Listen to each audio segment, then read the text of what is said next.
Hello guys, welcome back to the channel and welcome back to Elite Wrestling. तो guys आज भी हम AEW company के बहुत ही बड़े और बहुत सारे अपडेट्स के बारे में बात करने वाले हैं। और गाइज आज इस वीडियो के अंदर हम जानने वाले हैं कि इस वीक के डायनामाइट शो के ऊपर अपना मैच हारने के बाद हाल फिलहाल में कोडी रोड्स ने क्या कहा, जिसके साथ ही हम जानने वाले हैं कि इस वीक के डायनामाइट शो की व्यूअरशिप क्या रही, AEW ने कौन सुपरस्टार को अपनी कंपनी के अंदर साइन कर लिया है, जिसके साथ ही हम करने वाले हैं कल होने वाले AEW के रैम्पेज शो का प्रीव्यू। तो गाइज ये सब बातें जानने के लिए ये वीडियो एकदम आखिर तक देखना। और गाइज अब ज्यादा देर ना लगाते हुए चलिए ये वीडियो शुरू करते हैं। और गाइज सबसे पहले बात करते हैं इस वीक के डायनामाइट शो की व्यूअरशिप की और जानते हैं कि इस वीक के डायनामाइट शो की व्यूअरशिप क्या रही। तो गाइज अगर आपने हमारे चैनल के ऊपर इस वीक के डायनामाइट शो का रिव्यू वीडियो देखा है तो आपको पता होगा कि हम इस वीक के डायनामाइट शो के ऊपर AEW कंपनी की तरफ से बहुत ही बढ़िया मैचेस देखने को मिले थे और इसीलिए हम इस वीक के डायनामाइट शो एक बहुत ही बढ़िया डायनामाइट शो देखने को मिला था। लेकिन अगर यहाँ पर हम बात करें इस वीक के डायनामाइट शो की व्यूअरशिप की तो गाइज इस वीक के डायनामाइट शो की व्यूअरशिप इसके पहले हुए डायनामाइट शो के मुकाबले करीब 6.5% ज्यादा बढ़ चुकी है। और जहां पर इसके पहले हुए डायनामाइट शो को व्यूअरशिप मिली थी 1.03 मिलियन व्यूअर्स, तो यहीं पर इस वीक के डायनामाइट शो को व्यूअरशिप मिली है 1.1 मिलियन व्यूअर्स। जो देखा जाए तो AEW कंपनी के लिए काफी अच्छी बात है कि गाइज इस वीक के डायनामाइट शो की व्यूअरशिप अब 1.1 मिलियन के आसपास पहुंच चुकी है। पर अगर यहाँ पर हम बात करें 18 to 49 डेमोग्राफिक की तो गाइज सरप्राइजिंगली 18 to 49 डेमोग्राफिक के अंदर इस वीक के डायनामाइट शो की व्यूअरशिप इसके पहले हुए डायनामाइट शो के मुकाबले करीब 6.8% कम हो चुकी है। और जहां पर इसके पहले हुए डायनामाइट शो को 18 to 49 डेमोग्राफिक के अंदर व्यूअरशिप मिली थी 570 के व्यूअर्स, तो यहीं पर इस वीक के डायनामाइट शो को 18 to 49 डेमोग्राफिक के अंदर व्यूअरशिप मिली है 530 के व्यूअर्स। जो देखा जाए तो काफी सरप्राइजिंग चीज है क्योंकि इस वीक के डायनामाइट शो की ओवरऑल व्यूअरशिप बढ़ चुकी है लेकिन 18 to 49 डेमोग्राफिक के अंदर व्यूअरशिप कम हो चुकी है। पर फिर भी इस वीक का डायनामाइट शो वेडनेसडे के टॉप 150 केबल टीवी प्रोग्राम्स के अंदर नंबर 2 की पोजीशन के ऊपर आता है। जो देखा जाए तो लास्ट वीक नंबर 1 की पोजीशन के ऊपर था और ये कोई बुरी बात नहीं है क्योंकि गाइज इस वीक डायनामाइट शो की व्यूअरशिप बढ़ी है, जो चीज AEW कंपनी के लिए काफी इंपॉर्टेंट है। और आप अपनी स्क्रीन के ऊपर देख सकते हैं इस वीक के डायनामाइट शो के कौन से सेगमेंट को कितनी व्यूअरशिप मिली है, जिसके ऊपर आपका क्या कहना है आप मुझे कमेंट कर बताइए। पर मैं ये देखकर काफी सरप्राइज था कि इस वीक के डायनामाइट शो का कोडी रोड्स और सैमी गवेरा का मैच करीब 1.2 मिलियन लोगों ने देखा है, जो व्यूअरशिप बिल्कुल वैसी है जैसे कि AEW कंपनी की शुरुआत में थी। पर गाइज अब हम आगे बढ़ते हैं और करते हैं कल होने वाले AEW के रैम्पेज शो का प्रीव्यू और जानते हैं कि कल होने वाले AEW के रैम्पेज शो के लिए AEW ने कौन कौन चीजें पहले से एडवर्टाइज कर दी है और हमें कल होने वाले रैम्पेज शो के ऊपर कौन कौन चीजें देखने को मिल सकती है। और सबसे पहली चीज जो कि AEW ने इस वीक रैम्पेज शो के लिए ऑफिशियल एडवर्टाइज की है वो है AEW कंपनी के मेंस डिवीजन से एक नॉर्मल टैग टीम मैच जहां पर मिली जॉनसन और ब्रॉक एंडरसन मिलकर FTR को फेस करते हुए दिखाई देने वाले हैं। और अगर यहाँ पर हम बात करें इस मैच की तो गाइज ये मैच एक हफ्ते पहले AEW के डायनामाइट शो पर होना था, पर तब पता नहीं FTR को मेडिकल इमरजेंसी आ गई, इसलिए AEW ने मैच इस वीक रैम्पेज शो के लिए पोस्टपोन कर दिया था। और अब हमें फाइनली इस वीक रैम्पेज शो के ऊपर FTR ली जॉनसन और ब्रॉक एंडरसन को फेस करते हुए दिखाई देने वाले हैं। और अगर यहाँ पर हम बात करें इस मैच की बैक स्टोरी की तो गाइज यहाँ पर FTR का कहना है कि आर्न एंडरसन अपने बेटे ब्रॉक एंडरसन और उनके टैग टीम पार्टनर ली जॉनसन का साथ छोड़ दे और आर्न एंडरसन FTR के साथ आए क्योंकि FTR काफी बेस्ट है। पर आर्न एंडरसन ने FTR के साथ आने के लिए मना किया था, इसीलिए FTR इस मैच के अंदर ब्रॉक एंडरसन को हराकर दिखाना चाहती है कि FTR आर्न एंडरसन के बेटे से काफी अच्छे हैं और आर्न एंडरसन को FTR को ज्वाइन करना चाहिए। और इसीलिए हमें ये मैच इस वीक रैम्पेज शो पर देखने को मिलने वाला है, जो मैच मुझे लगता है कि एक ठीक ठाक मैच होगा क्योंकि गाइज मैंने ब्रॉक एंडरसन और ली जॉनसन को रेसल करते हुए देखा है और मुझे पता है कि दोनों रेसलर्स काफी बढ़िया रेसलर्स नहीं है क्योंकि अभी सीख रहे हैं, इसीलिए मुझे लगता है कि अगर ये मैच एक बेहतर मैच होगा तो ये सिर्फ FTR की वजह से ही होगा। और जहां तक बात है इस मैच की विनर की तो गाइज मुझे यहाँ पर ऐसा लगता है कि FTR मैच जीतने वाली है,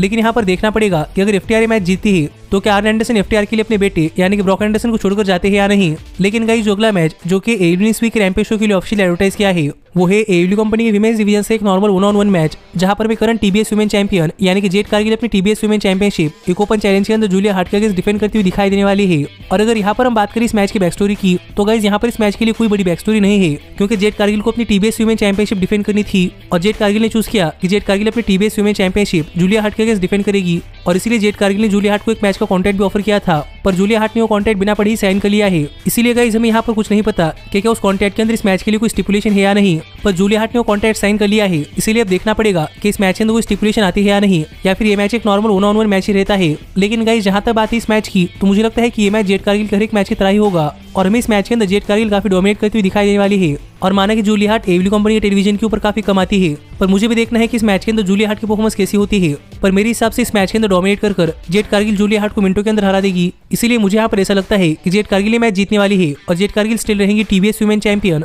पर गाइस जो अगला मैच जो कि AEW ने इस वीक के डायनामाइट शो के लिए ऑफिशियल एडवर्टाइज किया है वो है AEW कंपनी के मेंस डिवीजन से एक नॉर्मल टैग टीम मैच जहां पर हमें AEW world tag team champion Jurassic express challengers private party को फेस करते हुए दिखाई देने वाले हैं। और अगर यहाँ पर हम बात करें इस मैच की बैक स्टोरी की तो गाइस यहाँ पर इस मैच के लिए कोई बड़ी बैक स्टोरी नहीं है, क्योंकि प्राइवेट पार्टी एडब्ल्यू कंपनी के वर्ल्ड टैग टीम चैंपियनशिप्स के लिए नंबर 1 कंटेंडर्स है। इसीलिए आगे चलकर किसी न किसी पॉइंट के ऊपर प्राइवेट पार्टी को एडब्ल्यू कंपनी के वर्ल्ड टैग टीम चैंपियनशिप्स के लिए मौका मिलने ही वाला था, और प्राइवेट पार्टी ने अपना ये मैच इस वीक रैम्पेज शो पर मांगा है। इसीलिए इस वीक रैम्पेज शो पर जुरासिक एक्सप्रेस अपने AEW world tag team championships private party के अगेंस्ट डिफेंड करने वाले हैं। जो मैच मुझे लगता है कि इस वीक रैम्पेज शो का एक बहुत ही बड़ा मैच होने वाला है, क्योंकि गाइस आपको तो पता ही होगा कि जुरासिक एक्सप्रेस एक बहुत ही बड़ा टैग टीम है, पर प्राइवेट पार्टी भी अपने टैग टीम मैचेस के अंदर बहुत ही बढ़िया परफॉर्मेंस देती है। इसीलिए मुझे यहाँ पर ऐसा लगता है कि प्राइवेट पार्टी की इस मैच के अंदर परफॉर्मेंस बहुत ही बढ़िया होने वाली है, और मुझे भी देखना है कि हमें ये मैच कितना बढ़िया मैच देखने को मिलता है। पर गाइस जहां तक बात है इस मैच की विनर की, तो हाल ही में जुरासिक एक्सप्रेस एडब्ल्यू कंपनी के वर्ल्ड टैग टीम चैंपियंस बने हैं, और ये जुरासिक एक्सप्रेस का सिर्फ दूसरा टाइटल डिफेंस है। इसीलिए मुझे नहीं लगता कि जुरासिक एक्सप्रेस ये मैच हारने वाली है, और मेरे हिसाब से जुरासिक एक्सप्रेस ये मैच जीत जाएंगी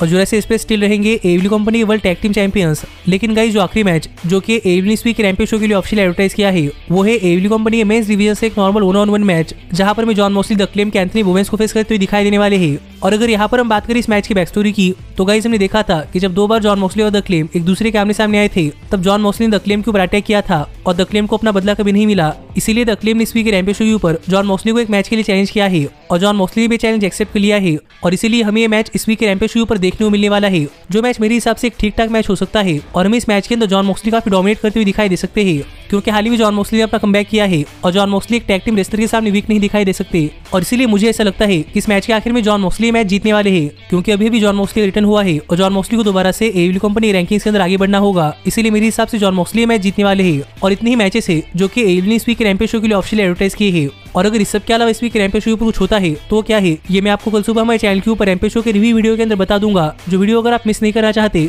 तो हमारे चैनल को सब्सक्राइब कर नोटिफिकेशन बेल ऑल पर सेट करना मत भूलना। पर गाइज अब हम आगे बढ़ते हैं और बात करते हैं हमारी अगली अपडेट की, और जानते हैं कि हाल ही में एडब्ल्यू ने अपनी कंपनी के अंदर कौन से नए सुपरस्टार को साइन किया है। तो गाइज आपको तो पता ही होगा कि कोविड-19 पैंडेमिक आने के बाद भी एडब्ल्यू अपनी कंपनी के अंदर कई सारे सुपरस्टार को साइन कर रहे हैं, और पिछले 1 साल के अंदर एडब्ल्यू ने अपनी कंपनी के अंदर करीब 30 से भी ज्यादा रेसलर को साइन किया है। और ऐसे इस वीक एडब्ल्यू एक और नए सुपरस्टार को अपनी कंपनी के अंदर साइन किया है, और गाइज ये सुपरस्टार कोई और नहीं बल्कि इस वीक डायनामाइट स्पेशल बीच ब्रेक के ऊपर अपनी अपीयरेंस करने वाले सुपरस्टार डैनाहाउसन है। और अगर आपको नहीं पता कि डैनाहाउसन कौन है, तो गाइज मैंने आपको बताया था कि डैनाहाउसन एक बहुत ही बढ़िया रेसलर है, जिनका कैरेक्टर एक बहुत ही बढ़िया कैरेक्टर है जो कि काफी फनी है। और आप कह सकते हैं कि डैनाहाउसन का कैरेक्टर ऑरेंज कैसिडी की तरह है, जो कि दिखने में काफी फनी दिखाई देता है। पर जहां पर बात आती है रेसलिंग की, तो गाइस डैनाहाउसन एक बहुत ही बढ़िया रेसलर है, और इनका कैरेक्टर एक ड्रैकुला की तरह है जो कि काफी फनी है, और इसीलिए डैनाहाउसन को देखने के लिए काफी मजा आता है। और हाल फिलहाल में इंडिपेंडेंट रेसलिंग सर्किट के अंदर डैनाहाउसन काफी पॉपुलर हो रहे थे, इसीलिए ही एडब्ल्यू ने डैनाहाउसन को अपनी कंपनी अंदर साइन किया है, जो मुझे लगता है कि एक बहुत ही बढ़िया साइनिंग है। लेकिन जहां तक बात है डैनाहाउसन के कॉन्ट्रैक्ट की, तो गाइस अब तक डैनाहाउसन के एडब्ल्यू कॉन्ट्रैक्ट को लेकर कोई अपडेट सामने नहीं आई कि डैनाहाउसन ने एडब्ल्यू कंपनी के साथ कितना लंबा कॉन्ट्रैक्ट साइन किया है, या फिर एडब्ल्यू कंपनी के साथ अंडर कॉन्ट्रैक्ट डैनाहाउसन को कितनी सैलरी मिल रही है। पर जैसे ही अपडेट सामने आते हैं वैसे ही अपडेट मैं आपको बता दूंगा। पर मैं ये देखकर काफी खुश हूँ कि फाइनली डैनाहाउसन किसी मेन स्ट्रीम टेलीविजन के ऊपर आने वाले हैं, और मुझे भी देखना है कि डैनाहाउसन मेन स्ट्रीम टेलीविजन के ऊपर किस तरीके से वर्क करते हैं। पर गाइज अब हम आगे बढ़ते हैं और बात करते हैं हमारी अगली अपडेट की, और जानते हैं कि इस वीक के डायनामाइट शो पर अपना मैच हारने के बाद हाल फिलहाल में कोडी रोड्स ने क्या कहा। तो गाइज अगर आपने हमारे चैनल के ऊपर इस वीक के डायनामाइट स्पेशल बीच ब्रेक का रिव्यू वीडियो देखा है, तो आपको पता होगा कि हमें इस वीक के डायनामाइट स्पेशल बीच ब्रेक के ऊपर कोडी रोड्स अपनी TNT चैंपियनशिप हारते हुए दिखाई दिए थे, और सैमी गुवेरा बन चुके हैं अनडिस्प्यूटेड TNT चैंपियन। पर गाइज कोडी रोड्स के मैच हारने के बाद हाल ही में एडब्ल्यू ने अपने सोशल मीडिया हैंडल्स के ऊपर एक वीडियो शेयर किया है, जिस वीडियो के अंदर हम देख सकते हैं कि यहाँ पर कोडी रोड्स काफी नाराज थे कि Cody Rhodes ultimate TNT champion नहीं बन पाए। और यहाँ पर बात करते हुए कोडी रोड्स कह रहे थे कि कोडी रोड्स ने अपनी फैमिली से कहा था कि अल्टीमेट TNT चैंपियन बनकर घर आने वाले हैं, पर कोडी रोड्स अब ऐसा नहीं कर पाएंगे क्योंकि अब ultimate TNT champion Sammy Guevara है। पर इसके लिए कोडी रोड्स सैमी गुवेरा को हेट नहीं करते, क्योंकि कोडी रोड्स के मन में Sammy Guevara, Brodie Lee, Miro या फिर डार्बी अलिन इन सभी TNT चैंपियंस के लिए काफी रिस्पेक्ट है, और कोडी रोड्स चाहते हैं कि रेसलर आगे बढ़कर एडब्ल्यू कंपनी का नाम रोशन करे। पर अब कोडी रोड्स को नहीं पता कि उनके लिए उनका फ्यूचर क्या होने वाला है, क्योंकि अब कोडी रोड्स एडब्ल्यू कंपनी के साथ अंडर कॉन्ट्रैक्ट काम नहीं कर रहे, और कोडी को सच में नहीं पता कि आगे चलकर उनके करियर के साथ क्या होने वाला है। पर कोडी रोड्स अपने आप के लिए कुछ बेटर चीज करेंगे, जो बातें कोडी रोड्स ने इस वीडियो के अंदर कही, जिससे कि हम समझ सकते हैं कि यहाँ पर कोडी रोड्स को नहीं पता कि उनके लिए अगली डायरेक्शन क्या होने वाली है। पर यहाँ पर कोडी काफी डिटरमाइंड है कि उनका फ्यूचर काफी ब्राइट होने वाला है, जिस पर आपका क्या कहना है आप मुझे कमेंट कर बताइए। पर गाइज मैं देखकर काफी वरीड हूँ कि कोडी रोड्स एडब्ल्यू कंपनी के साथ अंडर कॉन्ट्रैक्ट काम नहीं कर रहे, इसीलिए देखना पड़ेगा कोडी रोड्स का फ्यूचर क्या होता है। पर आप ऐसे ही एडब्ल्यू कंपनी से रिलेटेड हर एक न्यूज, रूमर और अपडेट और एडब्ल्यू कंपनी के हर एक शो का रिव्यू पाने के लिए हमारे चैनल को सब्सक्राइब करना मत भूलना। पर गाइज अब मैं मिलता हूँ आपसे अगली वीडियो के अंदर, पर तब तक stay healthy, stay happy and keep watching elite wrestling. Hey, did you like that video? Click the screen for more. And where do you think you're going? Check out our official merchandise page and to support the entire cast. And thanks so much for being the elite. The elite, the elite. What, Nick, you're not going to sing it all with me this time?